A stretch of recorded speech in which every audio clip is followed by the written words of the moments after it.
తెలంగాణ వచ్చిన తర్వాత ఈ మీరన్న ఈ పద్మశాలీలు వీళ్ళ జీవితాల్లో ఏమైనా మార్పొచ్చిందా? కొంత మార్పు ఉంది. అంటే మార్పు అంటే ఏంటంటే, మహబూబ్‌నగర్ జిల్లా నుంచి వలసల జిల్లాగా ఉంది. నల్లగొండ జిల్లా నుంచి, చౌటప్పల్ నుంచి, మహబూబ్‌నగర్ నుంచి వలసలు పోతున్నారు. కాబట్టి మహబూబ్‌నగర్ నుంచి, రాయచూరు నుంచి బ్రహ్మాండంగా డైరెక్ట్ బస్సులే ఉన్నాయి. మొత్తం ఎటెంటెడ్ పోవడానికి వలస కూలీల కోసం బస్సులేశారని చెప్తున్నాం. బొంబాయి, భివాండి, బొగ్గుబాయి అన్నటువంటి కేసీఆర్ నినాదం ఆ రోజు. ఊరు పచ్చగా ఉంటే కదా ఈ చేతి వృత్తులు, కుల వృత్తులు బతికేది.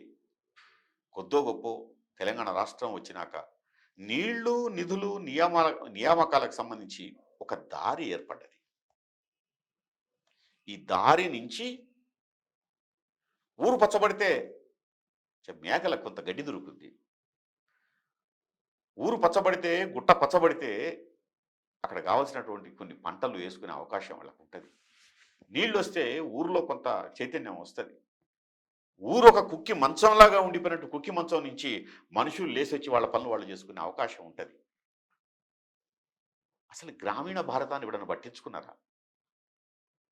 సాఫ్ట్వేర్ అభివృద్ధి చెందుతుంది ఓకే, గ్రామీణ భారతం ఎట్లా ఉంది? ఈనాడు దేశ ప్రధానులు చెప్తున్నటువంటి, ముఖ్యమంత్రులు చెప్తున్నటువంటి తలసరి ఆదాయ రేట్లు కనిపిస్తున్నాయి. కానీ తెలంగాణకు సంబంధించి మనం మాట్లాడుకున్నప్పుడు తప్పకుండా కొంత మార్పు వచ్చింది. కాబట్టి వచ్చిన మార్పు మొత్తం కూడా పూర్తి సంపూర్ణమైనటువంటి స్థిరత్వం కాదు, నిలబడటానికి వచ్చింది, కొంచెం సర్దుకోవడానికి వచ్చింది. పల్లె కన్నీరు పెడుతుందో ఈ కనిపించని కుట్రలో అన్న దశలోంచి కొంచెం నిలదొక్కొని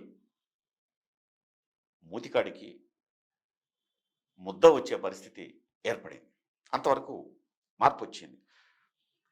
సర్కార్ దవాఖానాలకు సంబంధించి కొద్దో గొప్ప కొంత కొంత కొంత కొంత మెరుగు వచ్చింది. సర్కారు దవాఖానాలకు పోయే పరిస్థితి ఏర్పడింది.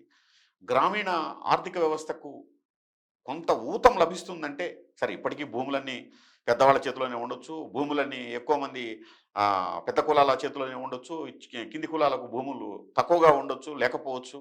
ఎకరము, 2 ఎకరాలు, 3 ఎకరాలు, 4 చిన్న చిన్న కమతాలు ఉన్నటువంటి వాళ్ళు ఉండొచ్చు. వాళ్ళకు కూడా కొంత శక్తి వచ్చింది. ఇంకా శక్తి పెరగాలి, ఇంకా బాగా బాగా శక్తి పెరగాలి.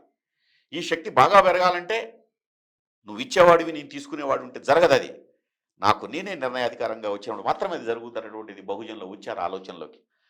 బహుజనులు ఈ ఆలోచనలోకి వచ్చారనే విషయాన్ని పార్టీలు గుర్తించాయి.